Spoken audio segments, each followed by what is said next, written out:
64. You have the floor, sir. Thank you, Honourable Speaker, sir, for allowing me to ask question 64 of 2022 to the Minister for Defence, National Security and Policing, Rural and Maritime Development and Disaster Management.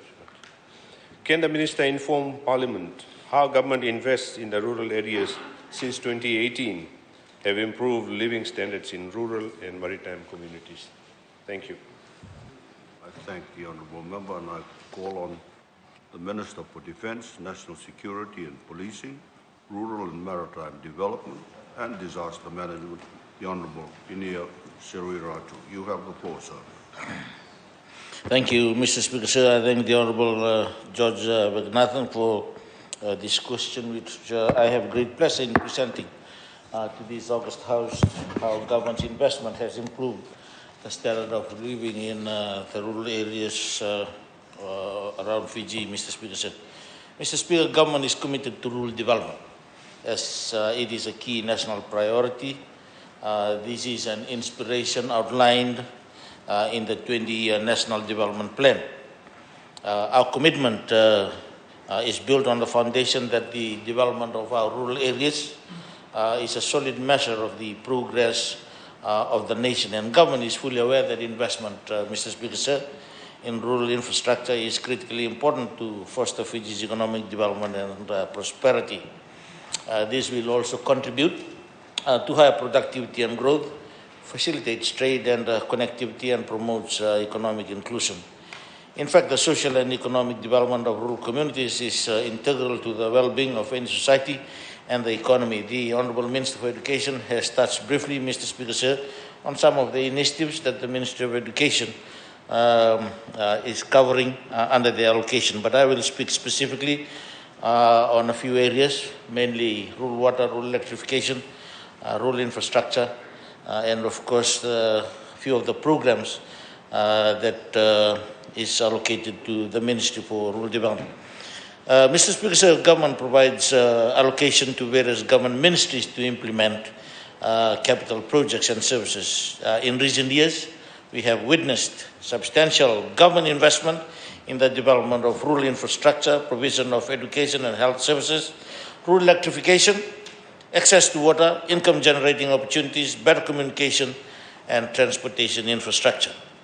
Mr. Speaker, sir, for the last 2 weeks, I have been visiting communities in the northern and western divisions, and before that, I was also in the eastern division, Mr. Speaker, sir, in the islands of Palau and Moturiki, and of course, Kandawu as well.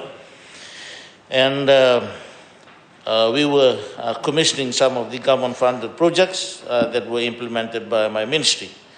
But I'm pleased to note the scale of new developments implemented recently. Not only rural development or the allocation projects that were given to the Ministry of Rural Development, but of course with the other key stakeholders as well. I'll begin with water, Mr. Speaker, sir. Water is a basic necessity in life, and government is committed to improve access of our rural communities to safe drinking water in adequate quantities. One thing, Mr. Speaker, sir, that I wish to mention here, and it's also the same with rural electrification, we are sort of into the second cycle of development, meaning some of the water projects that were done previously are no longer meeting the demands, because demands have increased in some communities, Mr. Speaker, sir. Same thing with electrification. Some were given diesel generators in previous years, but now most of them want the EFL grid because of the extension by government, and of course we are going clean, and most are into solar as well. So this is the new cycle of development that's happening in the rural areas, which is encouraging to see, Mr. Speaker, sir. But on water, as I've stated, new projects, particularly for catchments, for those that have directly from source, and then boreholes. And of course, there are places, and I will not go into the list, Mr. Speaker, sir, who are asking for ecological purification systems so that they can have better quality drinking water. Mr. Speaker, sir, a sum of 1.25 million has been allocated to the ministry in the last 2 financial years to address high priority water and sanitation program. Mr. Speaker, sir, on rural health centers and nursing stations, we have also seen upgrading and subdivisional hospitals to provide access to basic health care and medication. And the children in rural and maritime areas are in general have good access to health facilities. And of course, same thing with the education for their transportation with the subsidized allocation given from the ministry. So on infrastructure, government is committed to restoring, upgrading, and building new roads, bridges, and jetties through its rural roads program. Investment in roads alone have increased from 26 million in 2015 to 89 million in 2018, respectively. In the last three financial years, since 2018, a total of 76 million was allocated towards jetty replacement program and upgrading of rural roads. In addition, Mr. Speaker, sir, government invested around 6.9 million during the same period on shipping franchise schemes, which is in line with the NDP goal of ensuring safe, efficient, reliable and affordable shipping services, Mr. Speaker, sir. On rural electrification, Mr. Speaker, sir, government has progressively invested in rural electrification through grid extensions and the installation of solar home systems. And for some of these grid extensions, Mr. Speaker, sir, the rural electrification team and EFL are just in the process of finalizing the connections, particularly with the inspections from EFL, so that the communities that have already been wired will get their connections to the EFL grid, Mr. Speaker, sir. For that, for the last 3 years, government has spent about 34.4 million on rural electrification projects, Mr. Speaker, sir. On some of the projects undertaken by the Ministry of Rural Development, I have been commissioning a lot of CAF-related projects. CAF is for Community Access Road, footpaths and footbridges, Mr. Speaker, sir. And across the 4 divisions, about 4.4 million were allocated in the last few years, benefiting more than 200 communities. And these projects have made accessibility easier and improved access to essential services for about 41,000 Fijians. To name a few, Mr. Speaker, sir, the Nakinda village access road, they have never had the roading before, Mr. Speaker, sir, that will benefit the community. That came at a cost of around $47,000 for the initial access that has been cut, Mr. Speaker, sir. I was in Ra last week, Nalamba District School, serving the Tikinas of Nalamba and Tokemalo, their access road, because the carrier was not willing to take the students directly to the school because of the state of... so we fixed that for the community, Mr. Speaker, sir. On self-help program, we are focusing not only now on social projects, but more on the livelihoods approach as well, on the income-generating projects as a means of empowering rural communities. You know, women groups, Mr. Speaker, sir, having solar freezers, their canteens, some farmers get their sheds for their animals, Mr. Speaker, sir. These are examples of income-generating projects. And we are shifting slowly from the usual social projects into empowering rural communities, Mr. Speaker, sir. And of course, this also supports the basic needs of life, including the access to water, communication, and transportation in the social aspect of the projects, Mr. Speaker, sir.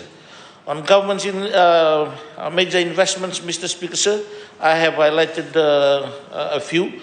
But water and sanitation, we continue to construct and upgrade water projects which allows access to community for the safe drinking water in their homes. Rural roads, I've mentioned this already, Mr. Speaker, sir.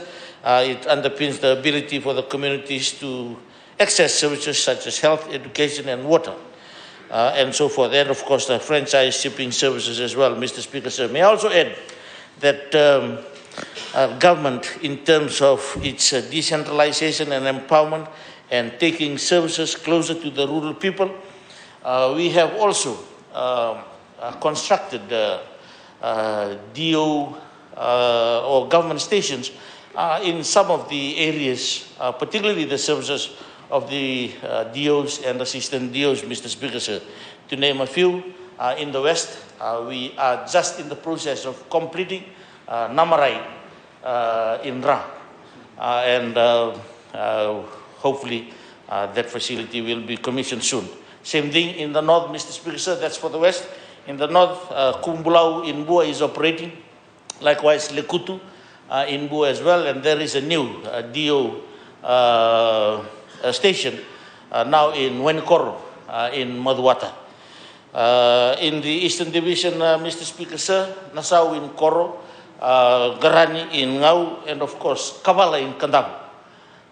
These are new projects that will help improve services and of course access to it as well by the rural communities. Of course, in the Central Division, in Dada in Namosi, we have also constructed a DO's post there, Mr. Speaker. So these are the many projects that will bring a lot of benefits to our rural communities, Mr. Speaker. Thank you.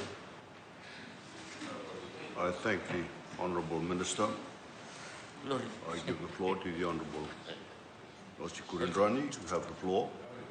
Thank you, sir. A supplementary question to the Honourable Minister. According to the Household Survey report of 2019 and 2020, our poverty rate was 36%, and 74% of these are rural dwellers. Can the Minister enlighten the House via what type of monitoring and evaluation done to ensure the effectiveness and success of these investments in rural areas? Thank you. Honourable Minister, you have the floor. Thank you, Mr. Speaker. Each agency that's involved in rural development have their own monitoring systems as well, Mr. Speaker. And for us in the Ministry of Rural Development, this is something that we take seriously. And of course, we are also reviewing policies in the ministry, particularly in trying to elevate those recipients from their current status. And we are calling it an incubation period of, say, the first 5 years for all project recipients, Mr. Speaker, sir. That is what we are looking into in the Ministry of Rural Development, so that we continue to have effective monitoring. With that as well, Mr. Speaker, sir, I've talked about income generating projects. One of the things that we are demanding from the recipients now is for them to have bank accounts. And not only that, but if they can have savings and of course possibility of having investments as well. And I'm pleased to say, Mr. Speaker, sir, that it's quite encouraging.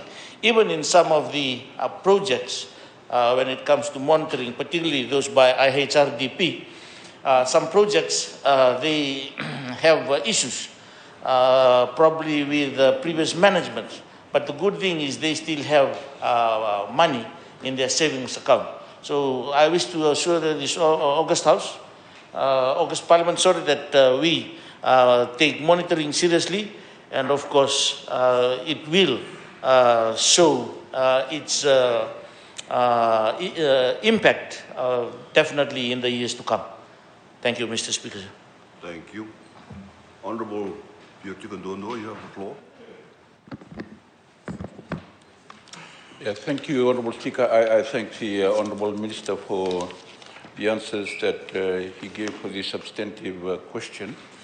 I just want to ask the Honourable Minister, how can his ministry assist a rural-based community that have independent water sources, who have to relocate their catchment areas or the dam themselves because traditional communities have actually encroached into the, to the catchment area for their own survival, within because they do not have leases to these catchment areas. Like Port Authority, to retain their catchment area, would have to take an exclusive lease of the area to protect it.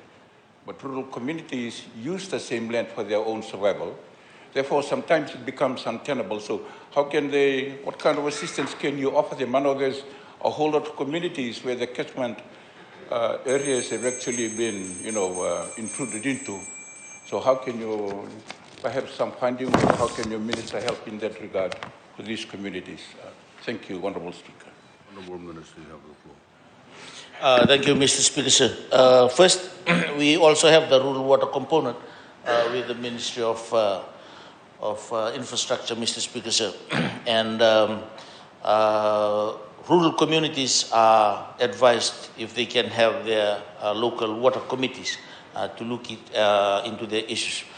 Development is taking place at a very fast rate in rural areas, particularly with agriculture and the expansion of agriculture, livestock, or even with crops, Mr. Speaker, sir, and this threatens some of the water sources. There are few categories of water sourcing in Fiji. One is directly from the streams, and dams are constructed.